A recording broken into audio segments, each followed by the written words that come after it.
Со 252 истрчани километри, Маја Ѓорѓевска стана првата македонка што ја доби титулата Six Star Finisher. Маја, добре дојде и ти благодарам што прифати да бидеш дел од ова интервју.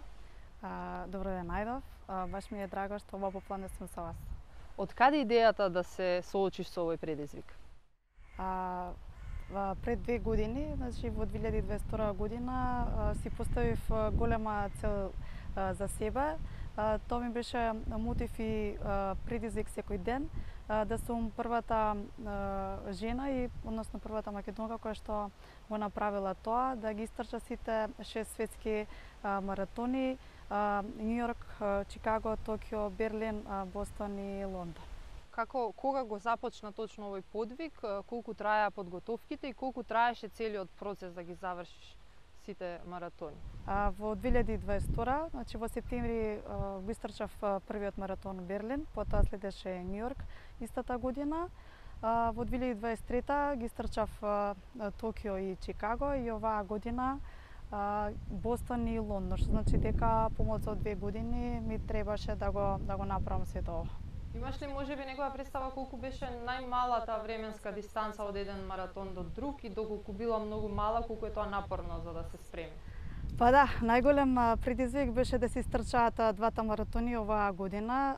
Значи за 6 дена имав голем предизвик за себе, да го истрчам Бостон на 15 април и по 6 дена на рајчни континенти со временска разлика да го истрчам Лондон. Навистина е огромен напор кој што го издржав. Едноставно, кога човек сака нешто, е подготвен да издржи се. А дали можеме да заклучиме дека и овие два беа всушност најпредизвикувачките маратони или можеби некој од претходните?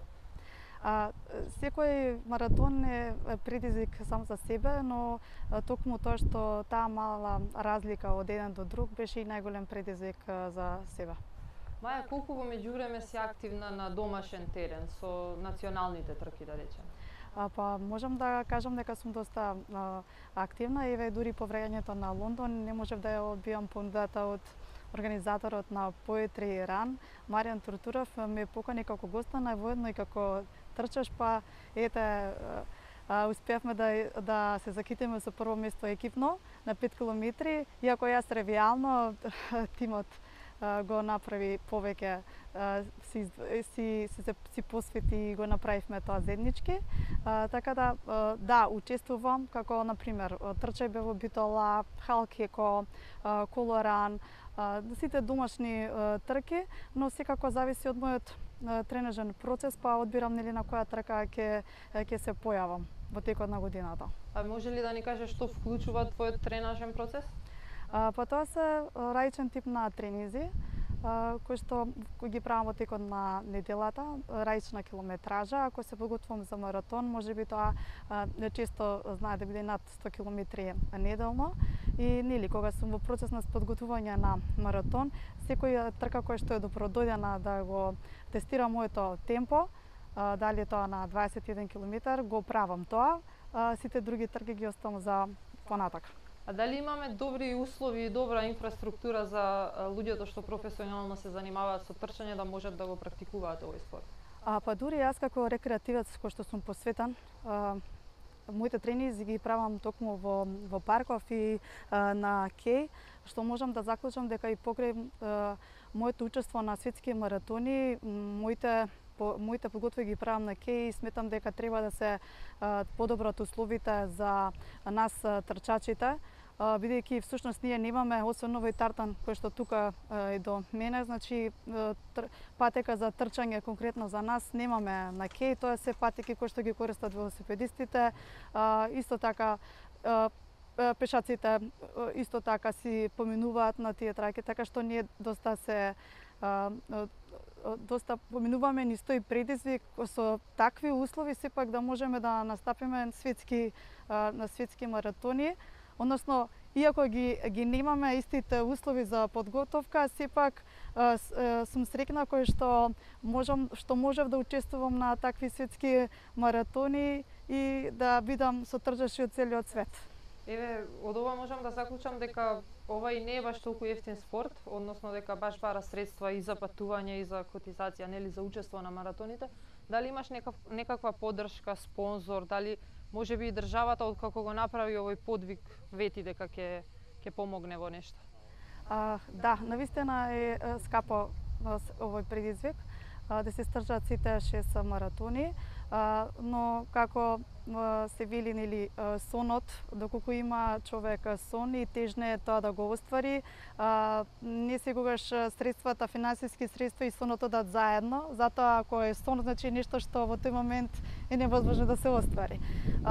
Јас сум многу благодарна кој што овој пат значи застана зад мене сериозни фирми.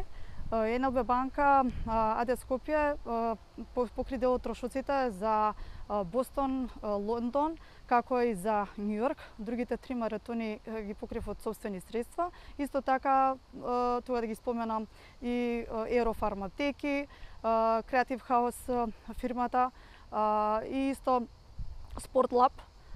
Исто така би сакала да ако можам би сакала да ја најавам и соработката со на сериозна болница застанува зад мене за се што следи, а тоа е соработката со Аџибаден Систина, која што ќе се грижи од сега па натака за моето здравје и за поголеми успешни резултати. Тоа навистина е голем ветар во грб за мене.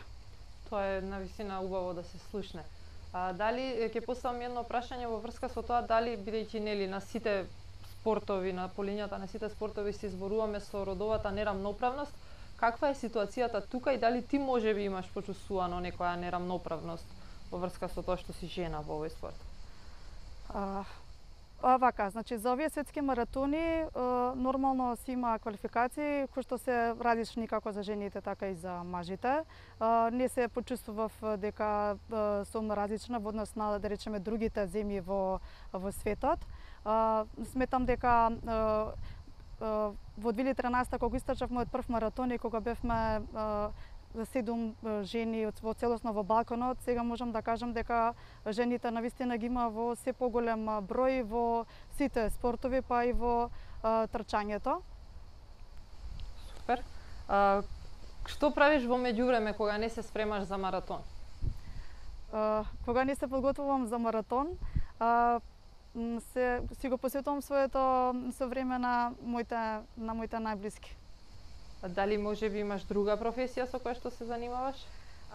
Не. Значи, си ја работам работата која што си ја сакам. Така што после работно време, кога не тренирам, иако тоа е само во денови кога одмарам, сакам исто така да прочитам добра книга, да се дружам со пријатели, да посветам време на моето семејство, моите најдреги, сите што ги сакам. Маја, која е најважната поука што ја извлече од твојот подвиг? Дали можеби би сакала да ја споделиш со нас? И кои се твоите идни планови? Дали да очекуваме некој уште поголем подвиг од овој? Трчањето за мене навистина донесе нова димензија во животот. Јас едноставно си го подобрив животов, односно сето тоа допринесе да сум подобра верзија на себе и искрено препорачувам сите да почнат да се занимаваат со било која физичка активност, дали тоа ќе биде трчање, возење велосипед, пешачење, нешто што сакаат да го прават за себе, да се упорни и да не се откажат. Секако ќе има големи предизвици стојат зад мене, кои што ќе ги откријам понатака, така што се уште сум во процес на опоравување и се надевам дека и за следните мои успешни резултати и понатамошни достигнувања секако ќе бидете известени. Благодарам. Благодарам и на вас.